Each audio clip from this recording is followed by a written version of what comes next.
Hello friends, hi, నమస్తే, good evening. తగ్గేదేలే, ఎక్కడ విన్నా ఇదే మాట, ఎక్కడ విన్నా ఇదే పాట.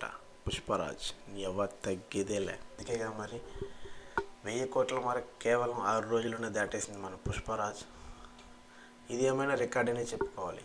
ఎందుకంటే మన ఆంధ్రావాడు, మన తెలుగోడు 1000 కోట్ల మార్కుని కేవలం 6 రోజుల్లోనే కంప్లీట్ చేశాడు. బాహుబలి రికార్డ్స్ అనేది క్రాస్ చేస్తాడా చేయడా అనేది సెకండరీ, అది చూడాలి. లాంగ్ రన్లో అయ్యే ఛాన్సెస్ కూడా లేకపోలేదు, ఖచ్చితంగా ఉన్నాయి. కాకపోతే మన పుష్పరాజ్ 2 రాష్ట్రాల్లో మాత్రం ఫ్లాప్ అని టాక్ తెచ్చుకునే ఛాన్సెస్ చాలా ఎక్కువే ఉన్నాయి. ఏంట్రా ఫ్లాప్ అంటున్నాడు అనుకుంటున్నారా? అవునండి, నిజంగానే ఫ్లాప్ అయ్యే ఛాన్సే ఉంది. ఎందుకంటే లాస్ట్లో చెప్తాను. ముందుగా నా వీడియోని కొత్తగా చూసినట్టే లైక్ చేయండి, కామెంట్ చేయండి, సబ్స్క్రైబ్ చేసుకోండి. నా నోటిఫికేషన్ మీ దాకా రావాలి అంటే గంట బటన్ ఆన్ చేసుకోండి. ఓకే, మరి వీడియోలోకి వెళ్ళిపోదామా? ఏ స్టేట్స్లో ఎంతెంత కలెక్షన్స్ వచ్చాయో చూద్దాం. పుష్ప నైజాంలో 100 కోట్ల వరకు బిజినెస్ చేసింది. అయితే 100 కోట్లు వచ్చాయి, కానీ 100 కోట్ల గ్రాస్ వచ్చింది.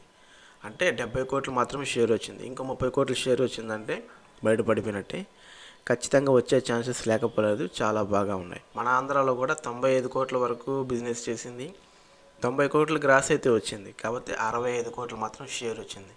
ఇంకా 23 కోట్లు బ్యాలెన్స్ ఉంది. అది కానీ వచ్చిందంటే హిట్టే, ఖచ్చితంగా వచ్చేస్తుంది, నో ప్రాబ్లం. తెలంగాణలో అయితే 215 కోట్ల గ్రాస్ వచ్చింది, 156 కోట్ల షేర్స్ వచ్చాయి. ఇంకా ఒక 60 కోట్లు కానీ వచ్చిందంటే ఖచ్చితంగా బయటపడిపోతుంది. ఖచ్చితంగా వచ్చే ఛాన్సెస్ బాగానే ఉన్నాయి, వచ్చేస్తాయి కూడా. మరి ఇక ఎక్కడ మన పుష్పరాజ్ ల్యాప్టాప్ తెచ్చుకున్నాడు చూద్దాం. సీడెడ్లో 30 కోట్ల బిజినెస్ జరిగింది, 24 కోట్ల షేర్స్ వచ్చాయి. ఇంకొక 6 కోట్లు వచ్చిందంటే బయటపడిపోతుంది, ఖచ్చితంగా వస్తుంది కూడా. ఇక మరి మన పుష్పరాజు ఆంధ్ర అండ్ తెలంగాణలో ఇంకా 59 కోట్లు మాత్రం షేర్స్ రావాలి. ఆ 59 కోట్ల షేర్స్ వచ్చాయంటే ఖచ్చితంగా బయటపడిపోయినట్టే, బయటపడిపోతుంది కూడా. ఖచ్చితంగా అయ్యే ఛాన్సెస్ ఎక్కువే ఉన్నాయి. ఎందుకంటే ఇంకా ఈ 10 రోజులు కూడా వీకెండ్స్ ఉన్నాయి, అలాగే క్రిస్మస్ హాలిడేస్ ఉండడంతో ఈ 10 రోజులు కూడా వస్తున్నాయి కలెక్షన్స్. అలాగే మనకి గేమ్ చేంజర్ సంక్రాంతి సెలవుల వరకు కూడా ఏ మూవీ లేదు, ఏ పెద్ద మూవీ. సంక్రాంతికి వస్తున్నాయి పెద్ద మూవీస్ అంటే ఇంకా దగ్గర 25 రోజుల వరకు ఎటువంటి డోకా లేకుండా పుష్పరాజ్ హవా చూపిస్తాడు. కాబట్టి మన సీడెడ్, నైజాం, ఆంధ్ర, తెలంగాణ 2 తెలుగు రాష్ట్రాల్లో ఎటువంటి ఇబ్బంది లేదు. ఇక కర్ణాటక విషయానికి వస్తే 32 కోట్ల బిజినెస్ చేసింది, 35 కోట్ల వరకు షేర్స్ కూడా వచ్చేసాయి. అంటే ఇప్పటికే 3 కోట్ల లాభాల్లోకి వెళ్ళిపోయింది కర్ణాటకలో బ్రేక్ ఈవెన్ కూడా అయిపోయింది. ఇంకా నో ప్రాబ్లం పుష్పరాజ్కి కర్ణాటకలో. ఇక కేరళ విషయానికి వస్తే నిజంగా బాధపడాల్సిన విషయం ఇక్కడే. ఎందుకంటే 20 కోట్ల బిజినెస్ చేసింది కేరళలో, అయితే 6.5 కోట్లు మాత్రమే షేర్స్ వచ్చాయి. ఇంకా 13.5 కోట్ల షేర్స్ రావాల్సి ఉంది.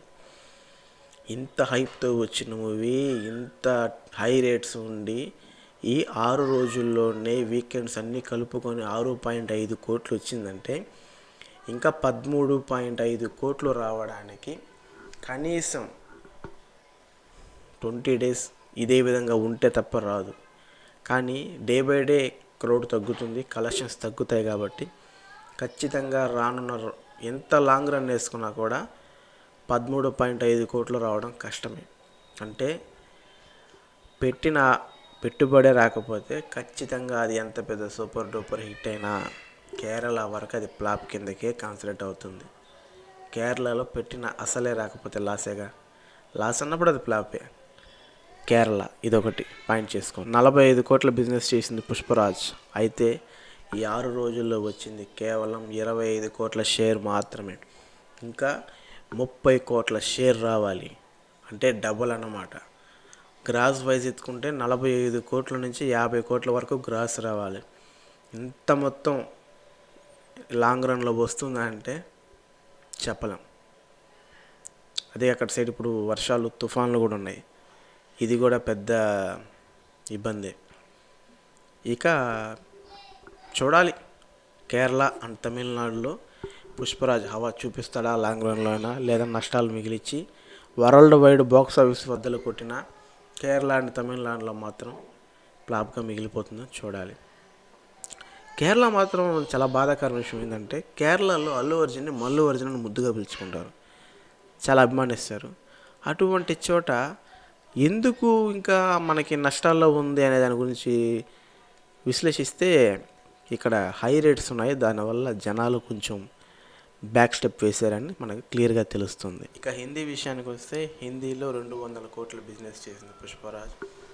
అయితే 200 కోట్ల పుష్పరాజ్ అయితే 176 కోట్ల షేర్స్ ఇప్పటికే వచ్చేసాయి. ఇంకా 24 కోట్లు పెద్ద విషయం కాదు, ఖచ్చితంగా వస్తుంది. అదే కాక బ్రేక్ ఈవెనే కాదు, అక్కడ ఇండస్ట్రీ హిట్ కొట్టే ఛాన్సెస్ కూడా పుష్పరాజ్కి చాలా ఎక్కువే ఉన్నాయి.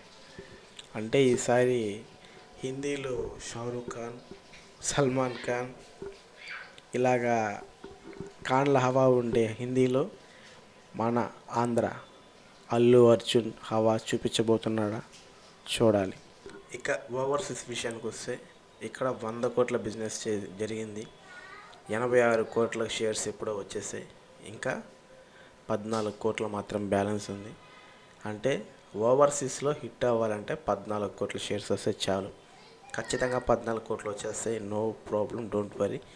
ఓవర్సీస్లో కూడా హిట్ మార్కే అందుకుంటుంది, మంచి బ్రేక్ ఈవెన్ కూడా అవుతుందని మనకి తెలుస్తూనే. ఇప్పటికే పుష్పరాజ్ వరల్డ్ వైడ్గా 490 కోట్ల షేర్ని 990 కోట్ల గ్రాస్ని సాధించడం జరిగింది.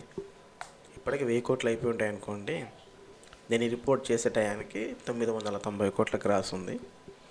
ఇకపోతే పుష్పరాజ్ బిజినెస్ జరిగింది 640 కోట్లు, అంటే ఇంకా 150 కోట్లు మాత్రం బ్యాలెన్స్ ఉంది. ఓవరాల్గా లాంగ్ రన్లో ఈ 150 కోట్లు ఈజీగా వచ్చేస్తుంది, బ్రేక్ ఈవెన్ అయిపోతుంది, సూపర్ హిట్ అయ్యే ఛాన్సెస్ కూడా చాలా ఎక్కువే ఉన్నాయి. పుష్ప పుష్ప పుష్ప పుష్ప పుష్ప పుష్ప పుష్పరాజ్. మరి మీ అభిప్రాయం ఏంటి? పుష్పరాజ్ లాంగ్ రన్లో ఎంతవరకు కలెక్షన్ చేస్తున్నారు అనుకుంటున్నారు? 1000 కోట్ల, 1500 కోట్ల, 2000 కోట్ల అనేది మీ కామెంట్ని, మీ అభిప్రాయాన్ని కామెంట్ రూపంలో నాకు తెలియజేయండి. ఇంత దూరం చూసారంటే నా వీడియో మీకు ఖచ్చితంగా నచ్చే ఉండదు అనుకుంటున్నాను. నా వీడియో మీకు నచ్చితే లైక్ చేయండి, కామెంట్ చేయండి, సబ్స్క్రైబ్ చేయండి. నా వీడియోస్ మీ దాకా రావాలంటే బెల్ బటన్ యాక్టివేట్ చేస్తున్నారంటే నోటిఫికేషన్ రూపంలో నా వీడియోస్ అన్నీ మీ దాకా చేరుతాయి. ఖచ్చితంగా లైక్ చేయండి, మీ అభిప్రాయం తెలియజేయడం మర్చిపోద్దు. Please subscribe. Thank you for ever.